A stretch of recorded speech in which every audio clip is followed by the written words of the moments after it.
E agora, Arthur? Boa tarde a todos, sejam bem-vindos mais uma vez aos nossos seminários do SEXB.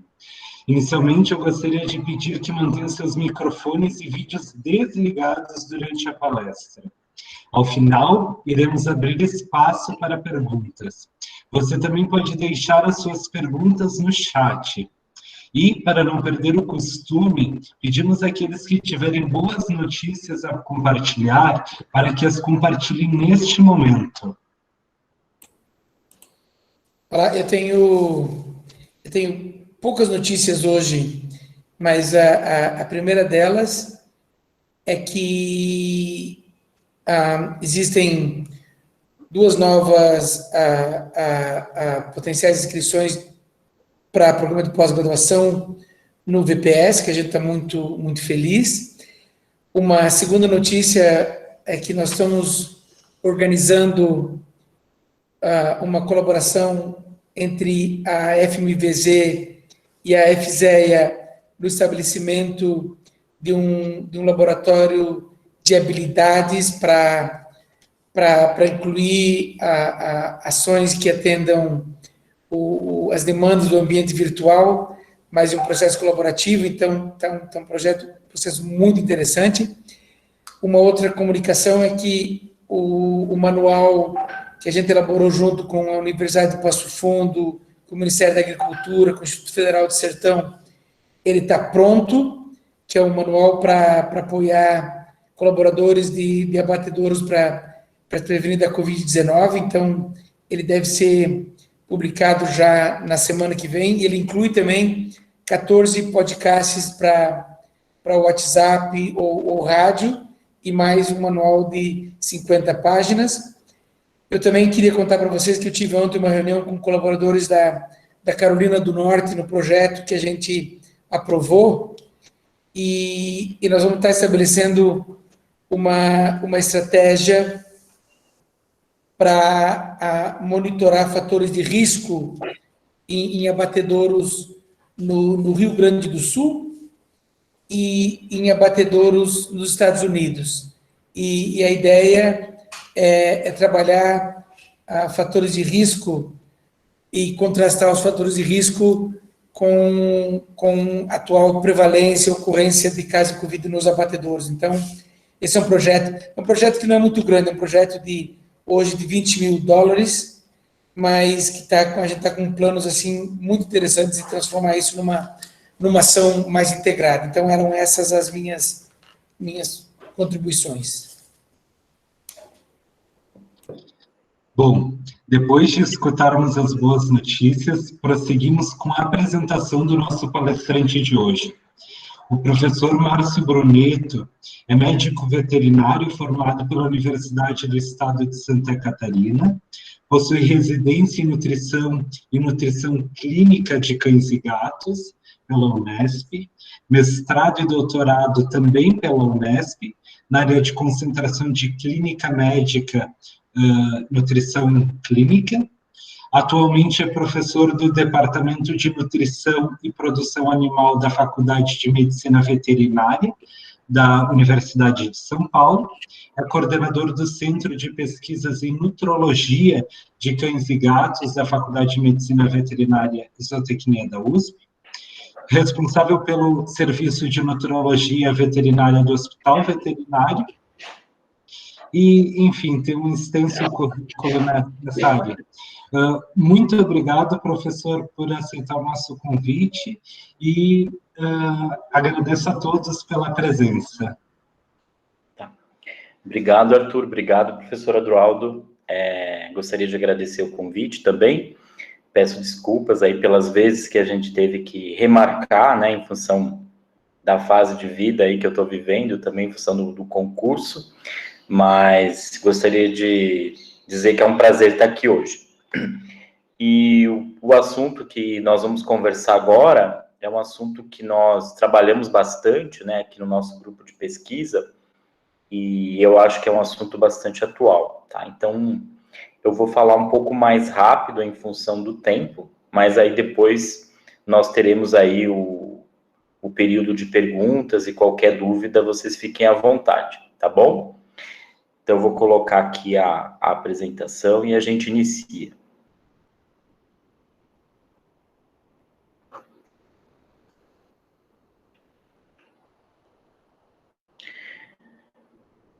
Bom, vocês estão visualizando? Sim, professor, tudo certo. Então, perfeito. Então, vamos lá, pessoal. Então, eu comentei com vocês que o assunto é bastante atual, justamente porque nós observamos, né, ao longo do tempo, que a frequência, a incidência de obesidade em pets, ela acompanha, de certa forma, o crescimento, né, do número de pessoas que estão acima do peso. E da mesma forma que a obesidade na saúde humana é considerado, né, ela é considerada uma pandemia, no cenário de cães e gatos, a gente vive hoje uma situação bastante semelhante, né? Então, cada vez mais, né, é um tema que tem sido estudado e ao longo da apresentação nós vamos colocar alguns pontos aí que o nosso grupo de pesquisa tem estudado também. Então, por definição, né, no caso de pets, hoje a obesidade é considerada a principal doença nutricional, né, de animais de companhia. Então, quando nós falamos aí de doenças mais importantes, né, nós temos aí que hoje a doença periodontal é a doença que mais acomete cães e gatos, abrangendo aí uma população de 70% até 80% dos pets, né? Tem alguns dados epidemiológicos que apontam que eles têm algum tipo de comprometimento da saúde oral. E na sequência, então, a obesidade seria a doença mais frequente, né? Porque no cenário atual, na abordagem atual, a obesidade deve ser encarada como uma doença. E isso pode ser explicado, né, em função das consequências do processo de humanização. Claro que nós sabemos que o convívio com o pet é muito bom, né? É muito saudável, né? Nós temos aí uma série de benefícios e alguns estudos comprovam isso, mas talvez a principal consequência negativa, principalmente para eles, é que muitos dos hábitos alimentares ou muito dos hábitos relacionados ao estilo de vida dos seus tutores ou seus proprietários são transferidos aos seus animais de estimação, né? Então, por isso que nós colocamos aqui que ela é uma doença resultante também dos efeitos da humanização, porque o pet hoje, ele é considerado um membro da família, né? Para muitas famílias, eles são considerados filhos, e ao longo dos anos nós observamos, né, que o cão ou o gato que viviam, às vezes, lá no quintal da casa, hoje eles moram, né, eles vivem dentro de casa e muitas vezes dormem na mesma cama que o seu dono, o seu tutor, o seu proprietário. Então, é uma situação muito atual e reflete muito, né, essa questão do convívio e do processo de humanização dos pets. E por definição, né, por que um animal engorda, né? Então, a obesidade é definida como o acúmulo excessivo de armazenamento de energia sob a forma de tecido adiposo, e esse acúmulo de tecido adiposo chega um momento que ele começa a resultar em consequências importantes na saúde dos animais, tá? Então, nós vamos comentar em alguns slides, né, alguns estudos que nós trouxemos, que justamente apontam, né, o animal que está acima do peso, que tipo de consequência ele pode apresentar, que a gente vai observar ao longo da apresentação. E segundo a Organização Mundial da Saúde, né, a obesidade, aí num conceito mais amplo, englobando principalmente pessoas, é considerado o acúmulo anormal excessivo de gordura que pode prejudicar o bem-estar e a vida saudável. E nós sabemos que inúmeras são as consequências do excesso de peso e anualmente, né, são gastados milhões de dólares em programas de saúde justamente para tentar tratar, né, as consequências relacionadas ao excesso de peso.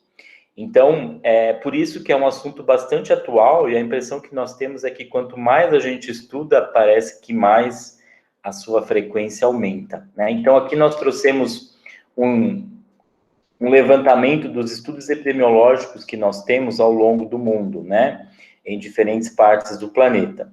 E vocês podem observar que, de um modo geral, né, hoje nós temos aí que pelo menos 40% da população de pets do mundo está em sobrepeso ou já apresenta obesidade, né?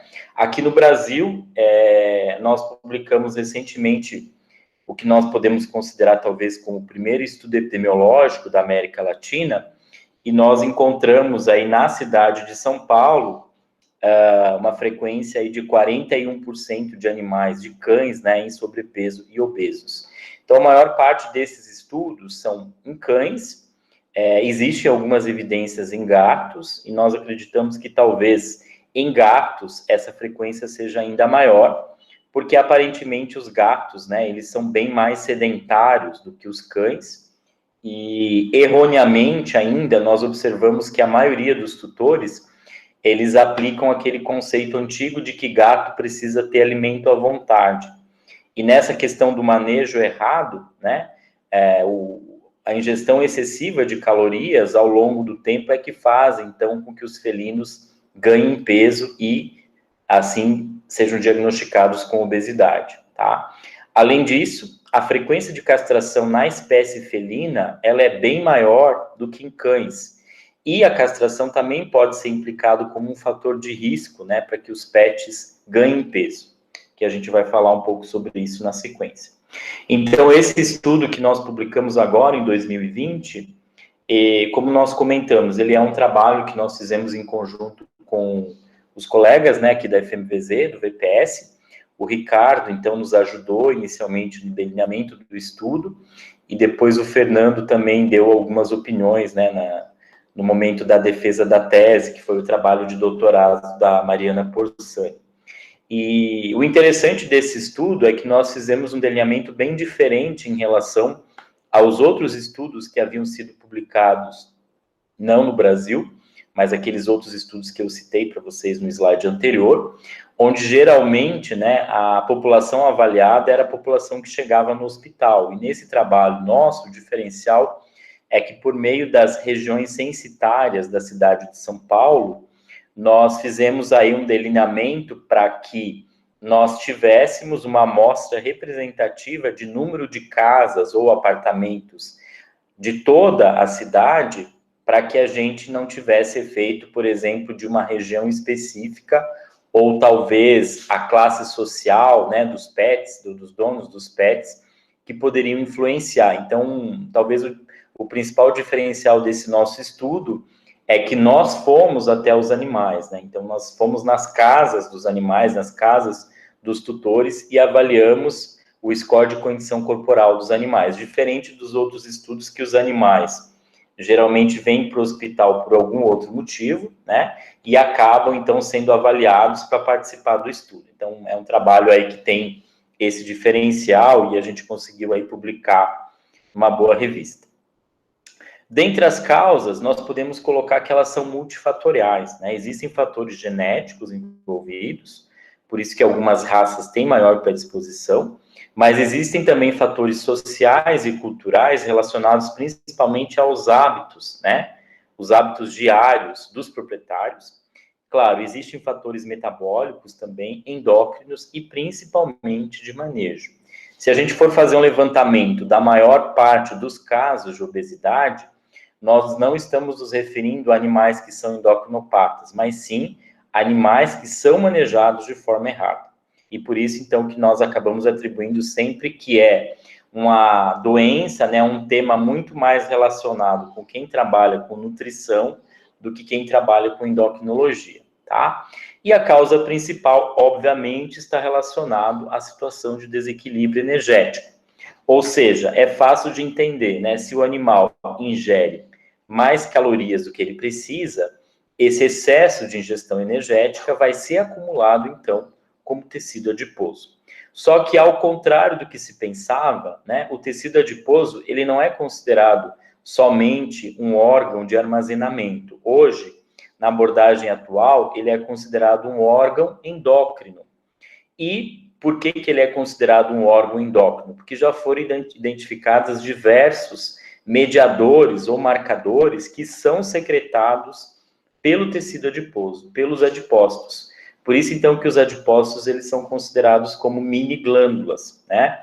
E aí, então, quando se começou a estudar mais por meio dessa abordagem, né, começou a se linkar, então, que aquele indivíduo, por exemplo, que engorda, que ganha peso e que desenvolve, por exemplo, resistência insulínica, quais são os fatores envolvidos no mecanismo de resistência insulínica, né? E a maioria dos estudos demonstraram que quando você emagrece o animal, você consegue amenizar muitas dessas consequências, tá?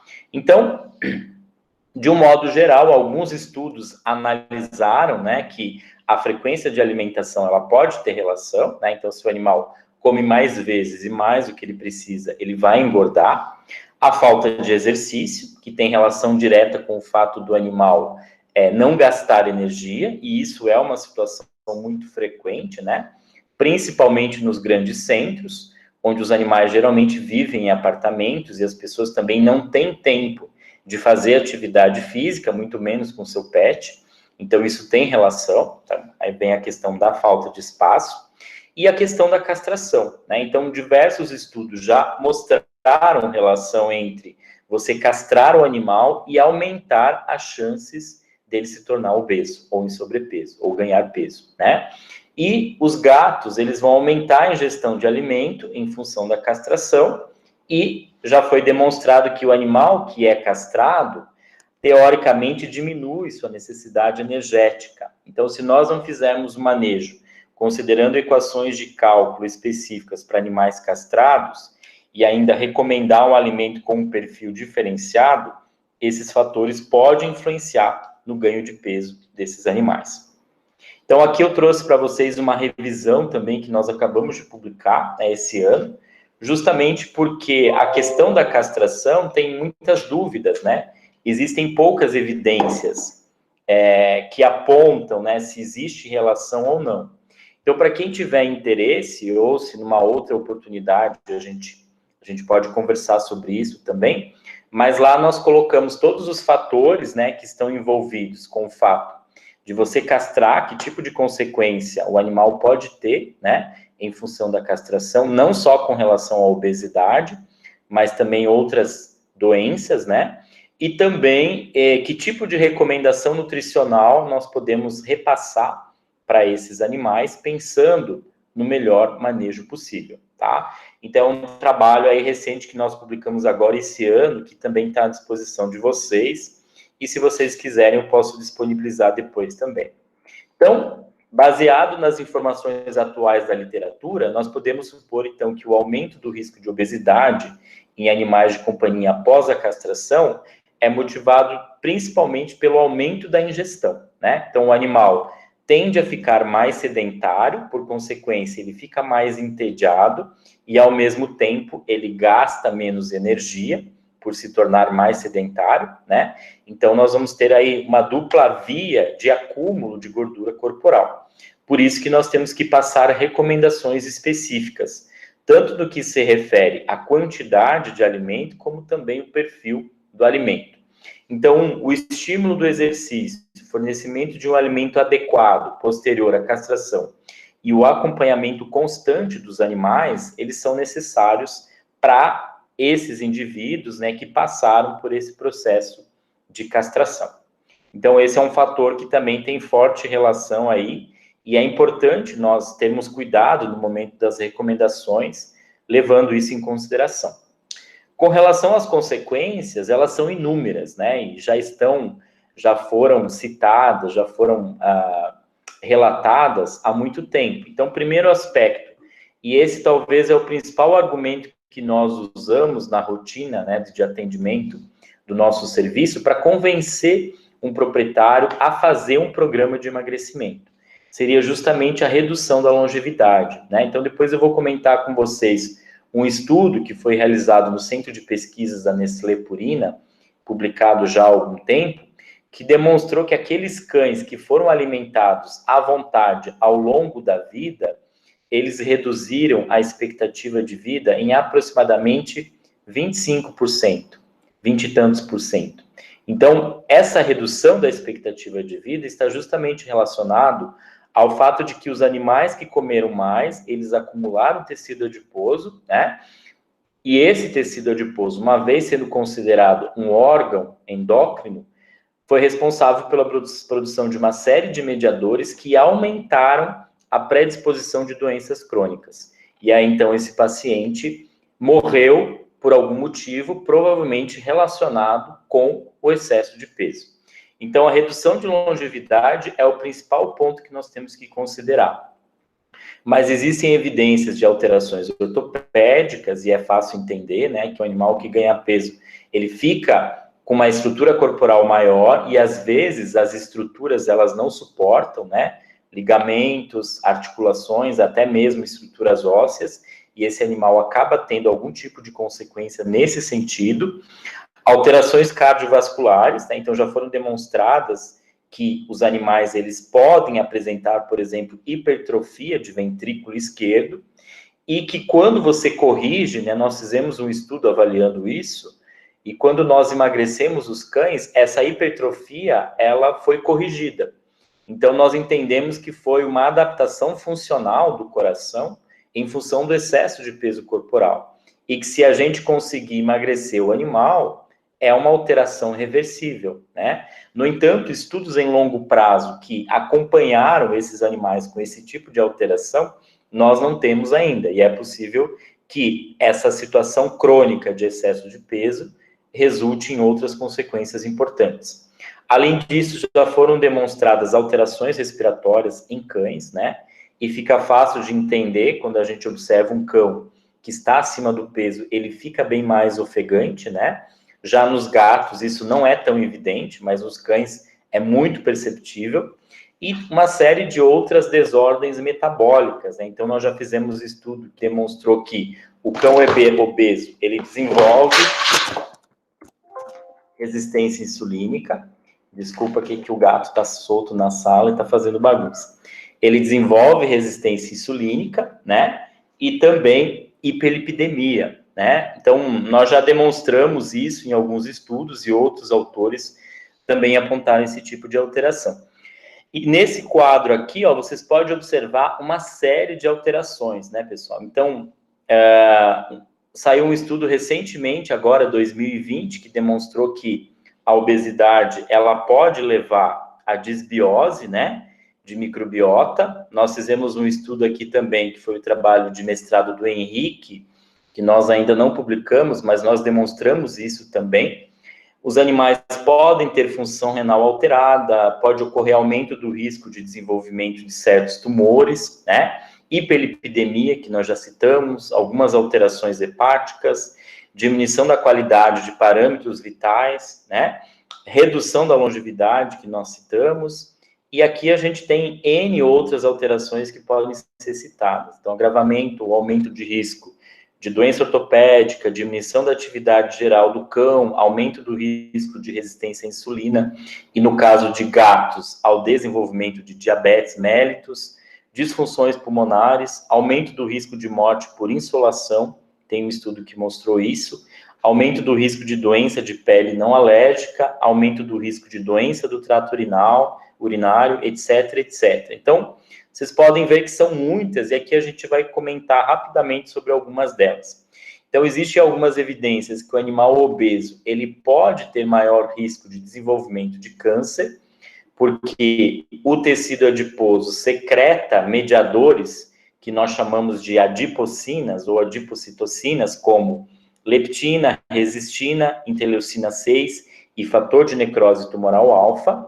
E essas adipocinas, elas podem estar envolvidas no processo de inibição dos mecanismos apoptóticos de algumas células, alguns genes, né? E isso, de certa forma, tem relação com promoção de angiogênese, e essa angiogênese estimulada pode servir como promotor de crescimento de alguns tipos de câncer, né?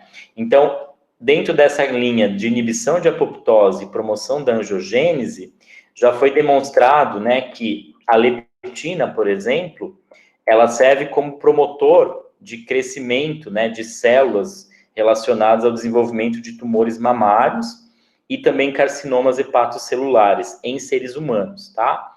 Em cães e gatos, relação específica entre essas adipocinas e a tumorogênese, elas ainda não foram documentadas. mas existem alguns estudos epidemiológicos que demonstraram correlação com esse tipo de alteração. Isso ainda precisa ser melhor investigado, tá? E a questão da restrição calórica, que eu comentei com vocês sobre o estudo, né? O estudo em longo prazo do Labrador Retriever demonstrou, né, que quando você alimenta os animais em quantidade controlada, ou seja, quantidade relacionada com o que ele realmente precisa ao longo da vida, esses animais tiveram expectativa de vida aí de cerca de 2,8 anos, né? Veja que a média do grupo, do tempo de vida do grupo que recebeu o alimento em quantidade controlada foi de 13 anos, enquanto que o grupo que recebeu o alimento ad libitum foi de 11,2 anos. Então, esse é um aumento significativo, considerando a expectativa de vida desses animais. E o que mudou nesse estudo? Na verdade, esses animais eles foram acompanhados desde a fase reprodutiva, depois do nascimento. Então, o delineamento ele foi muito interessante porque metade da ninhada das fêmeas, daquele número específico de fêmeas, fazia parte do grupo em gestão controlada e a outra do grupo ad libitum, para você padronizar, né, a genética de todos os animais dos dois grupos. O ambiente era o mesmo, o alimento era o mesmo, o manejo era o mesmo, a única variável que foi diferente foi justamente a quantidade de alimento. Um grupo recebeu quantidade adequada para manter peso corporal e score corporal ideal, e o outro grupo comeu quanto queria, tá? E vejam que nesse estudo, os autores encontraram diversas informações muito interessantes, tá? Então, o grupo que comeu quantidade restrita viveu, em média, 1,8 anos mais do que os animais com excesso de peso. E aqui nós temos algumas imagens de animais, né? Então, esse grupo de cima são os animais do grupo controlado, né, do grupo que recebeu quantidade controlada, e aqui, nas imagens inferiores, nós temos as imagens de cães do grupo que recebeu comida à vontade. Então, o que dá para a gente observar? Que, de um modo geral, os sinais de envelhecimento, eles foram bem mais precoces no grupo que recebeu comida à vontade, tá? Esse foi um outro achado muito interessante.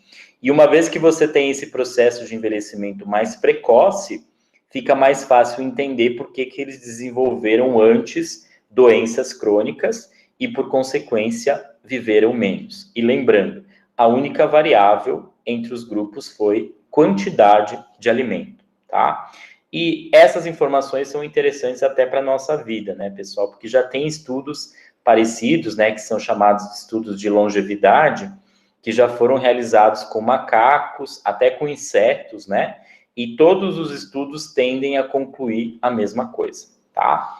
Um outro trabalho que o nosso grupo acabou de publicar esse ano foi justamente o que avaliou a parte de expressão, né, de algumas adipocitocinas e também a parte de sistema imunológico. Será que a obesidade, será que essas adipocinas elas podem interferir no sistema imunológico? Essa era a nossa pergunta. E, de um modo geral, né, aqui apenas ilustrando, então, como nós comentamos, o tecido adiposo, ele está envolvido na produção de citocinas, que estão atuantes em processos fisiológicos e fisiopatológicos, tá? No entanto, aquele conceito antigo de órgão de armazenamento, ele deixou de ser utilizado, né, porque hoje novas funções foram descobertas, e de um modo geral, né, o indivíduo que é obeso, ele é considerado um indivíduo inflamado crônico, ele tem um processo de inflamação crônica. E esse processo de inflamação crônica, promovido pela liberação dessas adipocitocinas, estão envolvidas, então, na maioria daquelas alterações que nós citamos, né, baseado em estudos que já foram publicados na literatura. No que se refere à obesidade e imunidade, né, então já foi demonstrado que roedores e seres humanos, eles tendem a ter comprometimento da imunidade quando estão acima do peso, né, e tem um estudo recente em humanos que demonstrou isso. E aí, baseado nessas evidências, e como nós não sabíamos como ocorreria nos cães, a gente fez esse estudo. Então, só para vocês terem uma ideia, o objetivo desse trabalho foi analisar o perfil de expressão gênica da resposta imunoinflamatória e status imunológico de cães obesos e as possíveis alterações resultantes após o emagrecimento. Então, só para vocês entenderem, nós fizemos a triagem aí de 8 cães obesos na rotina de atendimento, né? E também selecionamos 8 animais de proprietário em score de condição corporal ideal. Na verdade, nós iniciamos com um grupo maior, mas nós conseguimos fechar o estudo com 8 animais por grupo. Esses animais, como vinham de lares diferentes, nós utilizamos um alimento para padronizar a dieta, né, do dia 0 até o dia 28, e no dia 28 nós fizemos coleta, então, de sangue, para fazer todo o processo de composição corporal, expressão gênica, e também avaliar a taxa de linfoproliferação desses animais por citometria de fluxo. Inicialmente, claro, esses animais foram triados e só foram incluídos aqueles animais que tinham as características que atendiam os critérios de inclusão do nosso estudo. Obeso somente por excesso de ingestão de alimento, não podia ter nenhuma doença associada. Além disso, os proprietários eles tinham que se comprometer a seguir o protocolo do estudo, né, para que a gente pudesse, então, isolar, dentro do possível, as variáveis que pudessem interferir nos resultados. E aí, esses animais do grupo obeso, eles foram reavaliados quando eles perderam 20% do seu peso inicial. Então, nós já temos esse protocolo estabelecido, e na maioria dos estudos que nós já fizemos, nós observamos que quando o animal perde pelo menos 20%, mesmo que ele não chegue na condição corporal ideal pós-emagrecimento, nós conseguimos observar que, de um modo geral, as alterações elas são amenizadas ou elas são revertidas, tá? Que foi o que aconteceu nesse estudo aqui. Então, aqui nós temos, só para ilustrar, os gráficos de perda de peso, né? Quando os animais começaram o regime e o tempo que eles levaram para chegar no peso meta. Qual que era o peso meta? O peso que eles tinham, menos 20%. Então, aqui a gente tem a curva individual de cada cão, né? E o período médio de emagrecimento foi de mais ou menos 194 dias, né? E a taxa média de perda de peso semanal do grupo foi de 1,02%. Para fazer o acompanhamento e uma avaliação adequada, nós avaliamos a composição corporal desses animais, porque quando a gente estabelece um programa de perda de peso, é importante que os animais, eles percam gordura, mas mantenham massa magra. Então, às vezes, quando você avalia somente pelo score de condição corporal, que é uma ferramenta mais subjetiva, e pelo peso, nós não conseguimos entender ao certo o que está acontecendo, né? Então, com base nesse tipo de avaliação, a gente também conclui que o protocolo e a dieta empregada no estudo são adequados para a gente fazer, então, com que os animais emagreçam de forma saudável, ou seja, mobilizem gordura e mantenham massa magra, tá? Então, de um modo geral, nós tivemos esse tipo de cuidado no acompanhamento desses animais. E nós podemos observar que, de um modo geral, algumas, né, adipocinas diminuíram a expressão gênica após o emagrecimento. Nem todas, né, porque são variáveis difíceis da gente detectar, mas nós consideramos, né, que o programa de perda de peso foi suficiente, foi interessante, foi efetivo para nós reduzirmos, então, a expressão gênica. Por exemplo, resistina. Como o próprio nome diz, a resistina está relacionada à resistência. É essa adipocina associada a outras, né, que causam resistência insulínica. E o emagrecimento resultou, então, nessa redução. E um aspecto interessante é que nós podemos observar que a taxa de linfoproliferação dos cães obesos, ela é bem mais baixa, né, do que quando a gente comparou com os cães magros. E quando esses animais foram emagrecidos, nós conseguimos melhorar, né, essa taxa de linfoproliferação, ou seja, nós conseguimos melhorar, né, essa parte de produção de células imunes por meio do emagrecimento, que era uma variável que não tinha sido avaliada até então no caso de cães obesos. Nesse gráfico, nós podemos observar a resposta individual, né, o antes e o depois de cada animal. O antes em verde e o azul, o depois, né? Então, vejo que, de um modo geral, todos os animais melhoraram a taxa de linfoproliferação. E aqui nós temos a média dos grupos. Então, nós podemos observar que foi bem interessante aí o resultado desse estudo, tá? Então, tem alguns trabalhos, como nós comentamos, em outras espécies que já tinham encontrado isso, mas em cães nós não tínhamos a informação.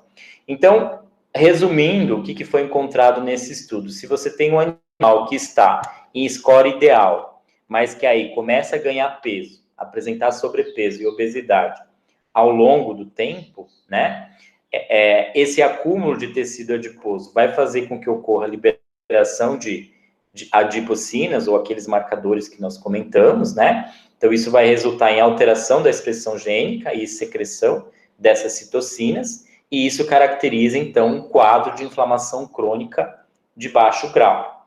Essa inflamação crônica de baixo grau pode resultar em alterações do sistema imunológico, que, nesse estudo, nós observamos, né, que os animais obesos apresentavam um déficit imunológico na proliferação de linfócitos, tá? Bom, então, nós vimos que as consequências são muitas, mas o que nós podemos fazer? Basicamente, como que nós diagnosticamos se o animal está acima do peso? Geralmente, nós temos diversas técnicas, mas aplicáveis são poucas, né? Nós temos as ferramentas de composição corporal, como bioimpedância, diluição de isótopos, o uso do DEXA, né? Que é um equipamento muito utilizado para fazer diagnóstico de osteoporose em mulheres, mas ele ainda não é uma realidade na medicina veterinária, e outras, né, ferramentas. De um modo geral, a análise de bioimpedância, ela é válida para gatos, porque os gatos, eles têm um tamanho mais padrão. No caso de cães, fica difícil a gente aplicar esse método. Então, acaba que você tem que trabalhar ou com o método de diluição de isótopos, que foi o método que nós usamos nesse estudo, que é o método que a gente trabalha em parceria com o pessoal da Faculdade de Medicina da USP de Ribeirão, né?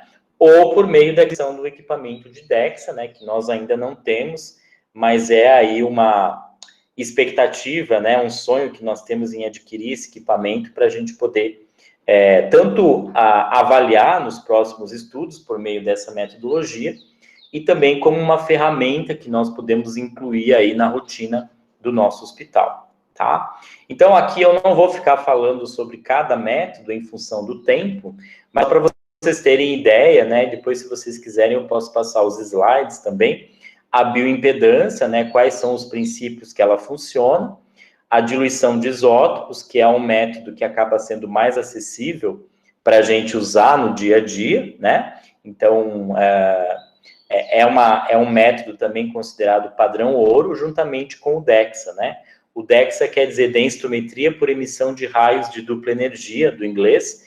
E aqui vocês podem observar que o DEXA, ele identifica, né? Nós temos a imagem do cão A e do cão B, e o que vocês visualizam aqui em lilás representa a parte de músculo, e o que está em amarelo é a gordura.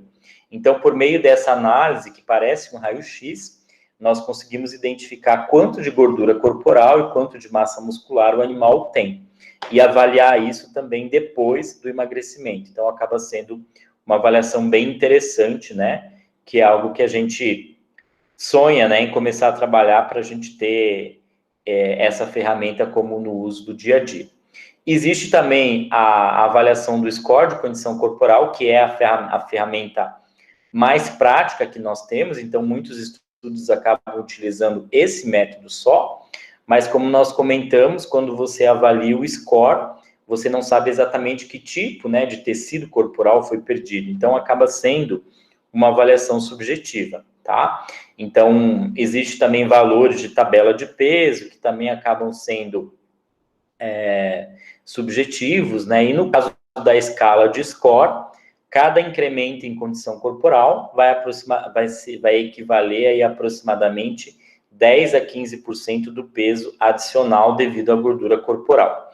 Então, se o 5 é ideal numa escala de 9 pontos, o animal que tem score 6, ele vai ter de 10 a 15% do que é considerado ideal. O animal que tem 7, ele vai ter de 20 a 30, e por aí vai. Essa é a escala que a gente utiliza, tá? Então, 5 é o ideal para cães e para gatos, né? E reflete pelo menos aí de 25% de gordura corporal. Aqui nós temos algumas imagens de animais obesos, né, só para chamar a atenção, né, pessoal, de gatos, que como nós comentamos, aparentemente a frequência de obesidade nos gatos ela é mais alta do que nos cães, tá?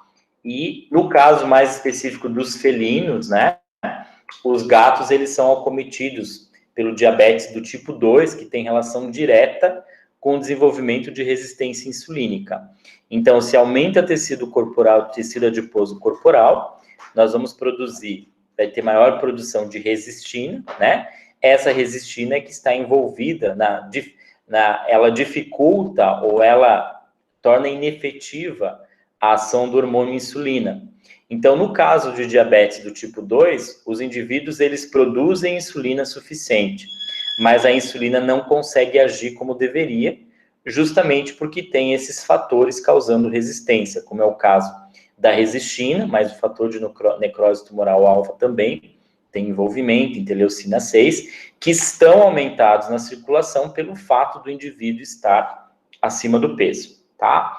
Então, de um modo geral, nós sabemos que na prática os tutores, eles subestimam, né, o score de condição corporal do seu animal. Então, nós fizemos um estudo aqui no Brasil que está em fase de publicação também, e nós encontramos esse achado, tá?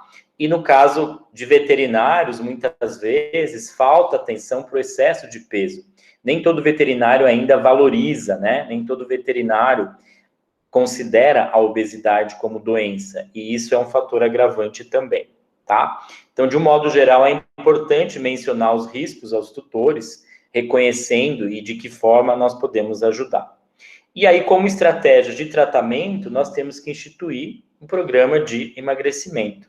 Basicamente, esse programa de emagrecimento, ele tem que ser baseado no histórico alimentar, né? Então, condições que poderiam limitar a capacidade do animal de estimação para o exercício, por exemplo, é importante avaliar, fazer o exame físico para identificar possível endocrinopatia ou outra doença que possa levar à obesidade, e também se ele não faz uso de algum medicamento disfarçado de alimento, como, por exemplo, suplementação de ácidos graxos ômega 3, que são gorduras, né, e que também agregam energia na dieta diária desse alimento. E principalmente o quanto de petiscos, né, esse animal recebe no dia a dia, que isso vai ter relação direta. Quanto às etapas do tratamento? Primeiro, nós dividimos sempre em 3 desafios. O primeiro desafio é convencer o proprietário de que o animal está obeso, que como nós acabamos de falar, muitas vezes os tutores não reconhecem, né, eles tendem a diminuir o score, quando nós avaliamos a percepção deles em relação ao score. Desafio 2 é justamente instituir o tratamento até atingir o peso meta. E o desafio 3 é fazer com que esse animal mantenha o peso corporal depois que ele emagrece. Porque já tem um estudo do Alex German, que é um pesquisador britânico, que demonstrou que pelo menos 50% dos cães que fazem regime, eles tendem a engordar novamente depois, porque as pessoas voltam aos hábitos antigos, né? Relaxam, não cuidam mais da alimentação, não fazem mais atividade física, e isso tem influência no fato do animal engordar. Então, basicamente, pessoal, essa aqui é uma parte mais prática, né? Eu vou passar um pouco mais rápido, até pela minha questão do tempo, mas geralmente nós estimamos o peso meta dos animais, né? E na prática, aquele animal que tem score 8 ou 9, nós instituímos que ele tem que perder pelo menos 20% do peso atual. E aquele animal que tem score 6 ou 7, o animal 6, muitas vezes, só corrigindo a quantidade de alimento e fazendo atividade física, nós conseguimos fazer com que ele volte para o score 5. O animal com score 7, nós vamos fazer com que ele perca aí 15% do peso atual. Então, se for um gato, nós vamos utilizar essa equação de cálculo de necessidade energética para perda de peso. Então, vai ser o peso do gato elevado a 0,40 multiplicado pela constante 85, e aí esse número vai me dar o número de calorias que o animal precisa para perder peso, tá? E no caso de cães, nós vamos usar aquela informação do peso meta, que é o peso atual menos 20% ou menos 15%, dependendo do score, vamos colocar aqui, elevar a 0,75 e multiplicar pela constante 70. Então, essas equações de emagrecimento, elas nos dão a necessidade energética para perda de peso. E a quantidade de alimento que o animal vai receber vai ser baseado na energia metabolizável do alimento comercial hipocalórico que nós vamos recomendar. Então, dentro das linhas de alimentos comerciais, nós temos os alimentos coadjuvantes, né? Ou de prescrição, ou como eram chamados antigamente de terapêuticos. O alimento para tratamento da obesidade, ele entra dentro dessa linha coadjuvante, que ele tem características específicas. Quais são? É um alimento que tem baixa densidade energética, né? Ele tem concentrações mais elevadas de proteínas, aumento de fibra para promover saciedade. Eles trabalham com inclusão de fontes de amido, de assimilação lenta, para fazer controle da glicemia, e também são formulados com o uso de alguns nutrientes específicos, como cromo e L-carnitina, por exemplo, que podem auxiliar no processo de emagrecimento. É importante lembrar que alimento light não é indicado para emagrecimento, tá? Eles são considerados uma variação dos alimentos de manutenção, mas eles vão ser indicados para aqueles animais que fizeram o regime e voltam, então, a receber um alimento de manutenção. Então, para isso, seriam indicados os alimentos light. No caso das fibras, aqui nós colocamos principalmente o porquê, né? Então, é como se nós fôssemos para o nutricionista e ele aumenta, então, ele recomenda o aumento da ingestão de frutas e verduras, que são ricos em fibras, justamente para nós aumentarmos a saciedade e aí, então, procurarmos menos comida para matar a nossa fome, tá? É o mesmo princípio. Esses animais, eles têm que ser reavaliados quinzenalmente para ver se eles estão perdendo peso de forma adequada e aí reajustar a quantidade de alimento quando necessário, para mais ou para menos. E sempre que o animal apresentar uma situação de anorexia, perda de peso muito rápida, é importante reconsiderar aqui, reavaliar para ver se talvez não tenha que interromper o regime para resolver essa questão, né? E identificar se não existe um outro fator associado, tá? Existe a questão do uso dos alimentos úmidos, né? Pelo fato deles terem mais água, eles acabam sendo interessantes para aumentar a saciedade dos animais, mas só lembrando que os alimentos úmidos nós temos que recomendar aqueles específicos para perda de peso. Nunca os alimentos úmidos da linha de manutenção, porque eles não são desenvolvidos, né? Eles não têm uma composição adequada para a gente incluir num programa de emagrecimento, mas é uma variação de mercado que nós temos e, de um modo geral, eles são considerados completos. Então, se vocês me perguntarem, eu posso manter um cão ou gato só com alimento úmido? Sim, você pode. Mesmo que ele não esteja em regime, ele seja saudável. Existem os alimentos para animais saudáveis, que são a linha de manutenção. Eles podem, a princípio, eles são completos, tá? E a questão da atividade física é muito importante, né, pessoal? Por quê? Quando nós estimulamos a movimentação, nós estamos aumentando o gasto energético. Então, uma vez que nós estabelecemos uma situação de balanço energético negativo com o programa de emagrecimento, a atividade física vai ser interessante também para nós aumentarmos o gasto. Então, no caso de cães é fácil, né? Você põe o cão na guia e sai para passear. Ou a gente pode colocá-lo numa hidroesteira, por exemplo, leva ele para nadar. Fica mais fácil. Gato é que é o desafio. Então, o tutor ele tem que ser muito criativo para fazer o gato se movimentar.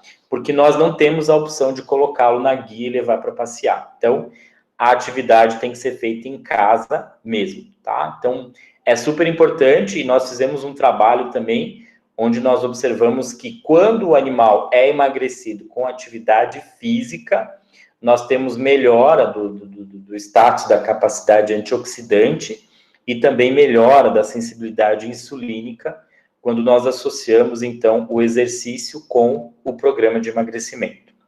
E o monitoramento, né? É importante que esses animais sejam reavaliados a cada 15 dias para avaliar a taxa de perda de peso, possíveis preocupações dos proprietários e possíveis modificações que eles podem fazer ao longo do regime, que é frequente. E aí, de acordo com a resposta, de acordo com o peso e a taxa de perda de peso, nós vamos fazer ajustes, né, em relação à quantidade do alimento que ele vem recebendo, tá? Então, lembrar que no caso de gatos, um gato obeso que para de comer, é importante que ele volte a comer, porque isso aumenta a chance dele desenvolver lipidose hepática, né? Os gatos, eles são acometidos, né? E alguns resultados sugerem que o risco de indução do felino à lipidose por regime são mínimos, mas pode acontecer. Então, é um cuidado adicional que a gente tem que fazer, tá? E aí nós temos outras estratégias, né? Às vezes o animal que está fazendo regime, ele tenta roubar mais comida, ele arranha, no caso de gatos, ele vocaliza, né? Então, às vezes, nós substituímos 10% daquelas calorias calculadas para perda de peso por alimentos que o animal gosta de comer, baseado também na concentração energética de tabelas específicas, né, de alimentos humanos, para a gente fazer esse ajuste adequado. Então, por exemplo, no caso de cães, a gente usa muito o chuchu, né? Vocês sabem que o chuchu, ele é considerado o quarto estado físico da água, né? Então, cada 100 gramas de chuchu tem aproximadamente 16 quilocalorias. Então, para um cachorro grande, às vezes, 10% equivale a 100 quilocalorias no dia. Então, se a gente fizer as contas que 100 gramas de chuchu tem 16 quilocalorias, para atender essas 100 quilocalorias, eu consigo dar 600, 700, às vezes até 1 quilo de chuchu por dia. Então, o resultado disso é positivo, porque o animal continua emagrecendo, o animal se mantém saciado, e o proprietário, ele acaba ficando feliz, porque ele vai poder dar alguma coisa além do alimento para perda de peso, tá? Então, nós temos aí uma série de alternativas, né? Então, no caso de gatos, que é mais difícil, de aumentar o número de refeições pode ser uma estratégia, manter os animais fora da cozinha no momento da preparação do alimento das pessoas, tutor de gato, geralmente tem vários gatos, então a gente recomenda adequar o horário das refeições e cada gato fica num cômodo da casa, recebendo seu alimento específico. Gatos obesos geralmente têm mais dificuldade para pular, então talvez colocar o alimento do gato magro num local mais alto é uma estratégia. O uso de brinquedos, né, alimentares, que vão fazer também o animal aumentar a sua atividade física, é uma estratégia para ele fazer mais exercício e também se manter mais ocupado no momento da alimentação, né? São estratégias. Então, nós temos algumas alternativas de baixo custo que podem ser utilizadas também, que no final das contas isso tudo é enriquecimento, né? E de certa forma são estratégias interessantes para nós aumentarmos aí, melhorarmos a resposta em relação ao tratamento que nós vamos instituir. Então, aqui nós... 3 minutinhos. Oi? Temos 3 minutinhos, desculpa. Tá, estou terminando aqui. Nós temos alguns dispositivos também que nós podemos cronometrar, né? E esse alimento, ele, por exemplo, nesses casos aqui, você pode dividir a quantidade diária do animal, e aí você estipula o horário que essa tampa tem que abrir, né? Então, para aqueles animais que ficam sozinhos em casa, você tem como controlar a quantidade ingerida e também o horário da refeição, né? Então, são dispositivos que nós temos hoje disponíveis no mercado que podem auxiliar também. E um aspecto importante é a educação dos clientes, né? Usar a escala de classificação, ensinar o tutor a avaliar o score de condição corporal, demonstrar a escala de score de condição corporal para o cliente, né? Super importante, discutir e informar sobre as causas e os efeitos da obesidade e também como o tratamento da obesidade pode auxiliar no tratamento de outras afecções. Então, de um modo geral, né, pessoal, para a gente finalizar, nós podemos concluir, né, que hoje muitos animais estão em sobrepeso ou obesos, acompanhando a epidemiologia da obesidade em humanos, né? E esse excesso de peso corporal, ele está associado com o aumento do risco de doenças crônicas e redução da expectativa de vida, tá? Então, de um modo geral, é importantíssimo que os tutores sejam orientados, né? E o sucesso na redução de peso vai ser baseado em uma série de estratégias que nós temos que trabalhar de forma correta para conseguir conduzir o programa de emagrecimento da melhor forma possível, tá? E aí, então, eu finalizo, né? Eu acho que passou um pouquinho do tempo, mas o tema é bastante amplo. Aí eu estou à disposição para perguntas.